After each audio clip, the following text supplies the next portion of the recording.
Hello guys, welcome back to study notes. As we all know, हमारा first video upload हो चुका है chemistry का। अगर अभी तक आपने वो वीडियो नहीं देखा है तो प्लीज जाके आप उस वीडियो को देखिए। उसमें हमने आपको बेसिक चीजें बताई हैं जो भी हमारे पास केमिस्ट्री का जो पहला यूनिट है मैटर इन आवर सराउंडिंग, उसके बारे में। और आज जो हम डिस्कस करने वाले हैं वो है हमारे पास जो स्टेट सॉलिड। आज सॉलिड के बारे में डिस्कस करेंगे। राइट, ये रहा सॉलिड।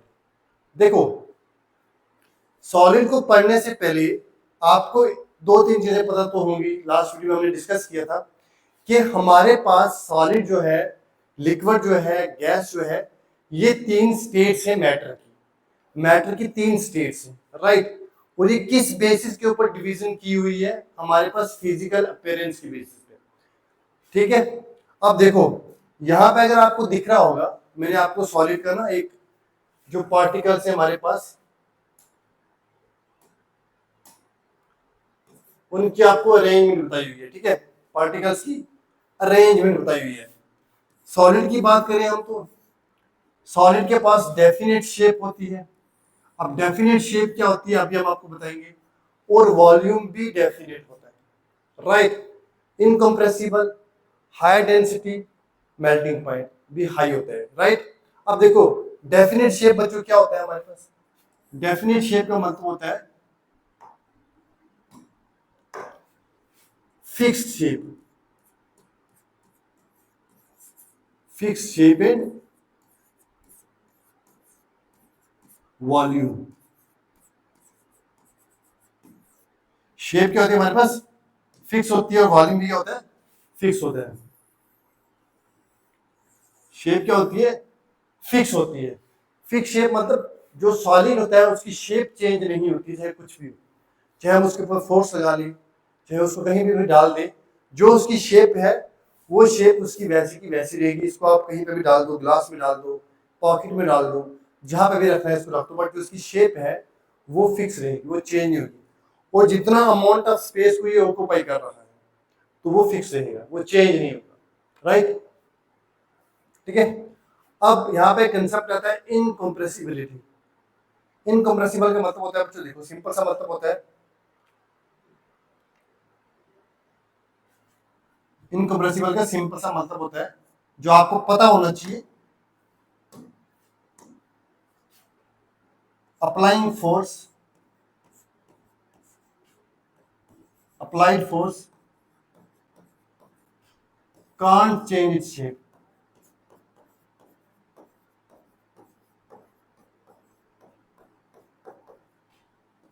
जो अप्लाई फोर्स है, जो हमने फोर्स अप्लाई की है, उससे हमारे पास सॉलिड का जो हमारे पास शेप होता है वो चेंज नहीं होता है।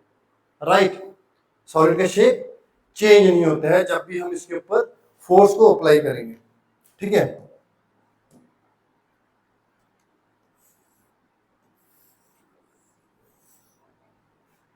राइट।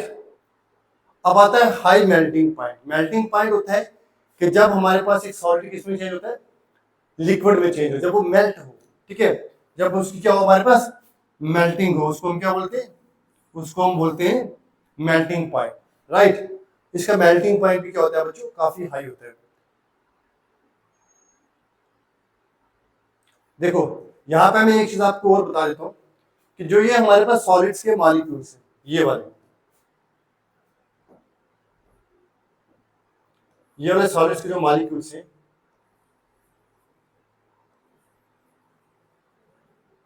बच्चों ये क्या होते हैं? आपस में काफी क्लोज होते हैं। ठीक है, काफी क्या होते हैं? क्लोज होते हैं। अगर आप देखोगे तो दो मॉलिक्यूल्स के बीच में स्पेस बहुत कम होती है, ना के बराबर स्पेस होती है। ठीक है, तो आप ये चीज बोल सकते हो कि जो हमारे पास सॉलिड्स होते हैं उनके बीच में जो दो मॉलिक्यूल्स के बीच में या दो पार्टिकल्स के बीच में स्पेस होती है वो बहुत कम होती है, जिसको हम बोलते हैं इंटर मॉलिक्यूलर स्पेस या इंटर पार्टिकल स्पेस। ठीक है, मैं यहां पर लिख देता हूं बच्चों,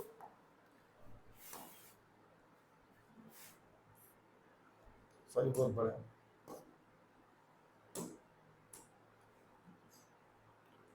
इंटर पार्टिकल स्पेस। ठीक है। इंटर पार्टिकल स्पेस कितनी होती है जी? इंटर पार्टिकल स्पेस कितनी होती है? बहुत ज्यादा होती है, बहुत ज्यादा नहीं होती। दो पार्टिकल्स के बीच में जो स्पेस होती है वो बहुत ज्यादा नहीं होती है बच्चों, ठीक है। जिस चीज की वजह से हमारे पास जो पार्टिकल्स है वो एक दूसरे के काफी क्लोज रहते हैं, राइट। अब मैं आपको पूछूं कि जो दो सॉलिड्स के पार्टिकल्स होते हैं ये आपस में एक दूसरे के क्लोज क्यों होते हैं, ये आपस में एक दूसरे के आसपास क्यों होते हैं, तो आप सिंपल से वे में बता सकते हो सर वो इसलिए होते हैं क्योंकि हमारे पास जो दो पार्टिकल्स, दो मॉलिक्यूल्स होते हैं सॉलिड्स के, उनके बीच में जो फोर्स ऑफ अट्रैक्शन होती है वो बहुत ज्यादा होती है। क्या होता है जी? यहां पे बताता हूं मैं आपको।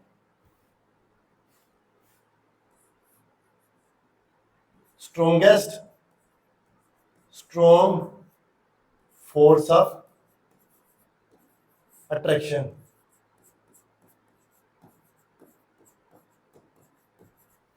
स्ट्रॉन्ग फोर्स ऑफ अट्रैक्शन, हमारे पास जो फोर्स ऑफ अट्रैक्शन की होती है काफी स्ट्रॉन्ग होती है किसी केस में, सॉलिड के केस में। यार देखो इसमें आप कंफ्यूज नहीं होना, आपने आपने देखा जो सॉलिड के मॉलिक्यूल्स हैं काफी पास पास हैं, तो पहला कंसेप्ट आपको समझ में क्या आ गया कि जो हमारे पास सॉलिड्स होते हैं उसमें क्लोज पैकिंग होती है।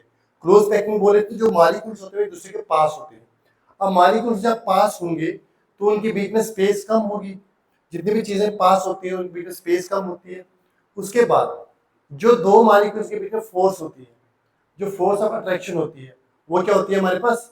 बहुत ज्यादा होती है। तो जो फोर्स ऑफ अट्रैक्शन है वो ज्यादा होने की वजह से मॉलिक्यूल से दूसरे के पास पास होते हैं, राइट। अब यहाँ पे एक चीज और बताता हूँ आपको, यहीं पे मैं एक चीज और बता देता हूँ, इधर ही बता देता हूँ, इधर लिखता हूँ। स्पेस कम है, फोर्स ऑफ अट्रैक्शन ज्यादा है, तो दो मॉलिक्यूल्स के बीच में डिस्टेंस डिस्टेंस क्या होगा? कम होगा। लीस्ट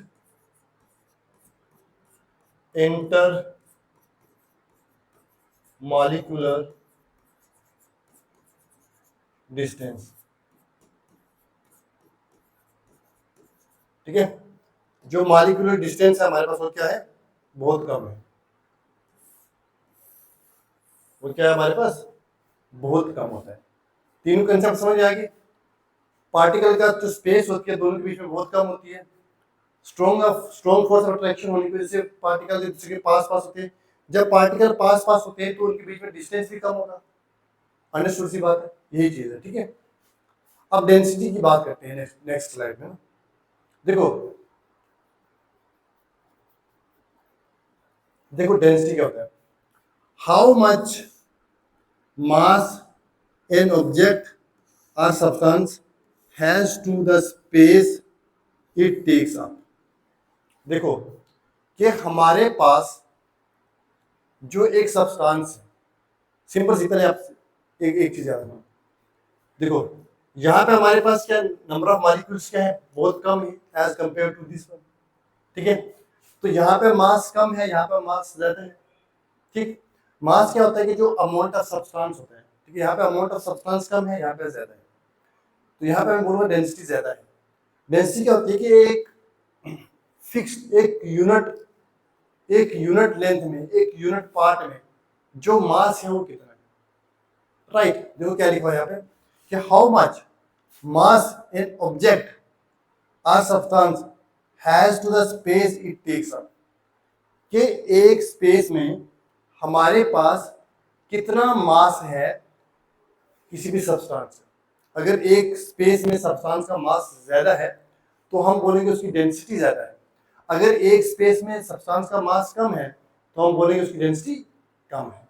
जैसे मैं आपको बोलूं हनी और वाटर की एग्जांपल देता हूँ, हनी और वाटर की एग्जांपल देता हूँ। अगर आप हनी को देखो तो हनी की डेंसिटी ज्यादा होती है, हनी की डेंसिटी ज्यादा होती है। क्यों? क्योंकि एक स्पेस में हम बात करें, अगर हनी को डालेंगे, वाटर को डालेंगे, तो एक अगर हम फिक्स यूनिट में डालेंगे तो मान लो इतना सा हमारे पास एक गिलास था, वही दूसरा गिलास इतना सा था, इसमें हमने वाटर डाल दिया और इसमें हमने हनी डाल दिया, ठीक है। अब जो इतने अमाउंट में इतनी स्पेस में जो हनी के मॉलिक्यूल्स होंगे उनका मास ज्यादा होगा, मास इज मोर होगा, और इस केस में मास कम होगा। तो जब भी हमारे पास एक स्पेस में, एक पर्टिकुलर स्पेस में अगर मास ज्यादा है, ठीक है, एक पर्टिकुलर वॉल्यूम में मास ज्यादा है तो उसकी डेंसिटी ज्यादा होगी, मास कम है तो डेंसिटी कम होगी, राइट। एग्जांपल देखते हैं सॉलिड की। जैसे हमारे पास टेबल हो गया, आइस होगी, ठीक है, बुक्स होगी हमारे पास, वॉलीबॉल हो गया, ठीक है, और साथ में हो गया बैलून्स हो गए। ये सब एग्जांपल्स किसके? सॉलिड के एग्जांपल्स हैं, राइट। क्लियर? आई होप आपको ये समझ आया होगा, ठीक है। ये हमारे पास बहुत ही एक इम्पोर्टेंट कंसेप्ट था सॉलिड का, ठीक है। आपको फर्स्ट यूनिट भी समझ आया होगा और ये सेकंड वाला भी समझ आया होगा। फर्स्ट मतलब सेकंड जो हमारे पास पार्ट जो सेकंड वीडियो आई है, आई होप आपको ये समझ आई होगी। तो मिलते हैं आपको नेक्स्ट वीडियो, तब तक अपना अच्छे से ध्यान रखिए, ठीक है, अच्छे से मेहनत करो अपना अच्छे से।